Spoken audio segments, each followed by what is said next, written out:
Apple launched its Worldwide Developers Conference today. The tech giant announcing a new 15-inch MacBook Air laptop. You see it there.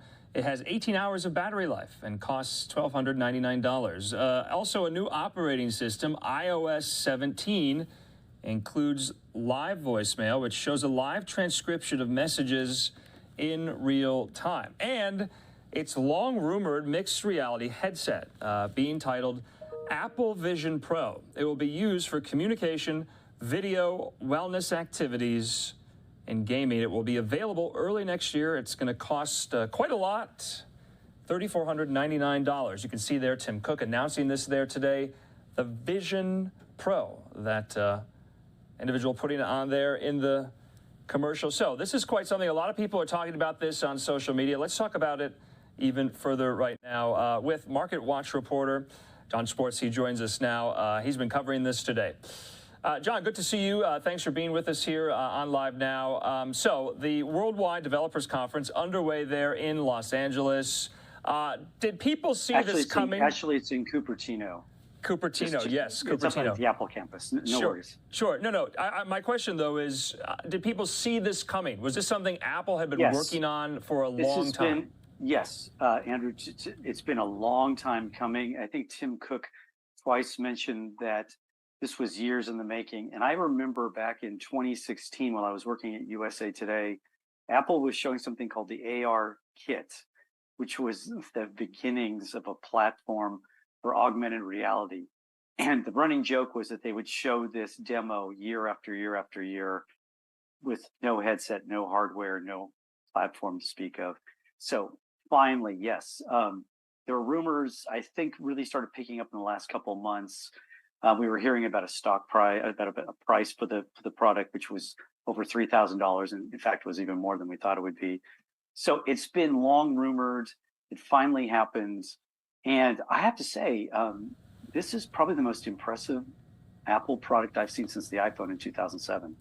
Well, no, to that point, John, because we've been hearing as well that's the first ground-up new product category in the Tim Cook era, and that is significant. That means this will be always identified with Tim Cook, with his tenure there at Apple.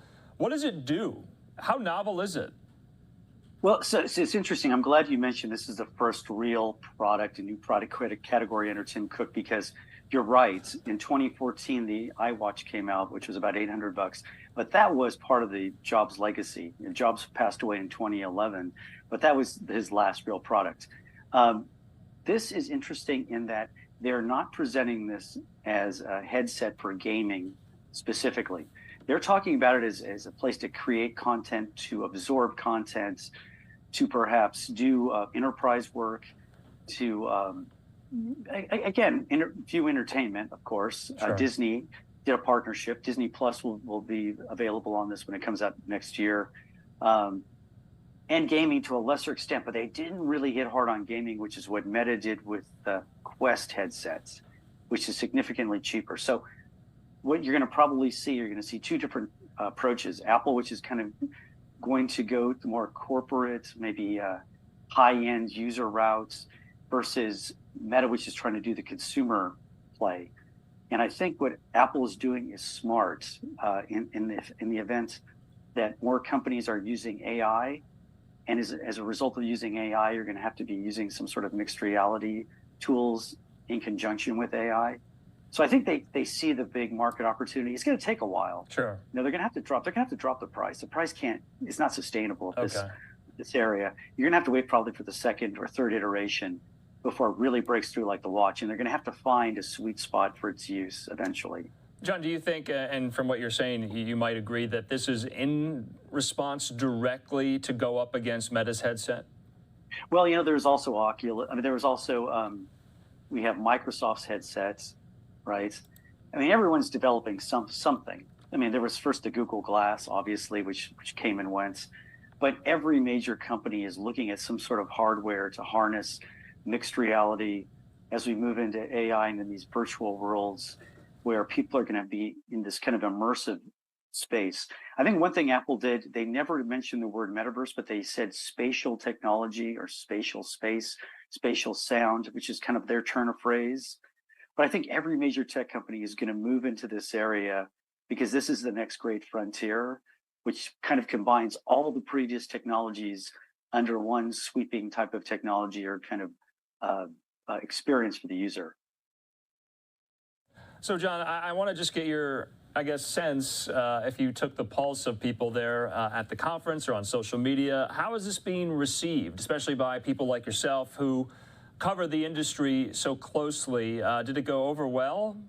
It was kind of split. In a sense, I'm pretty jaded when it comes to Apple events because I've really grown tired of the same kind of small iteration or quote unquote innovative aspects of an iPhone or an iPad or a Mac. It's usually something like more memory, longer battery life, better camera. This was something like total long shot, big shot. Okay. It's like they're going after something really big. So I embrace it. I love the idea they're trying to do something like this. There are others I've talked to who think the price is a non-starter. Others who think there are no real developers or developer momentum behind it yet. But it's early, right? I mean, this is a long journey for Apple. There is a definite split though between those who really think it's fantastic and love the idea that Apple's trying a long shot, trying something big, like their Hoover Dam type project or landing on the moon, sure, versus others who think it's maybe trying to go too far. Maybe it's kind of a gimmick. I mean, I think it's too early. I think we have to give it a couple of years. But I have a feeling that this thing is going to become the next great form factor after iPhone, iPad, and iWatch. Wow. So that's kind of the idea, is to have everyone, like we have our iPhones, to have this Vision Pro and use it every day like we use our phones. Was that kind of mentioned? Was that implied at the conference? It was implied. Today? Yeah, it's implied. You're right. It's a good point, Andrew. It's implied that it's part of the ecosystem. So they're gonna tie this into somehow your phone and your laptop. Yes, this is the Apple way, right? They get you into the product, and then you have to surround the product with comparable iOS devices. And this is where Meta's play comes into this. Meta's going to try to present their object, their Quest, as well as the HoloLens from Microsoft. They're going to present that as the Android alternative to the iOS. So we're going to have this big kind of battle over this large, flourishing, fledgling market, with each player trying to pick out a place. But there's going to be iOS, and there's going to be a number of Android competitors or rivals, or we'll see how it pans out. Yeah, John, just lastly, when can we see this, on the market? Is it ready to go? It's not till next year. Okay. So that was kind of disappointing. That was another reason why people were a little bit down on it. Not just the price, but the fact the availability is not ready for Christmas. It's not going to be ready until next year. They didn't say when next year. Could be February, January, who knows? Spring. Those two factors definitely took the air out of the room after all the hype and buildup of the demos. Interesting. John Swartz with Market Watch. We always appreciate your insight, your reporting on these major tech stories. John, we'll talk again. Thanks. Thanks, Andrew.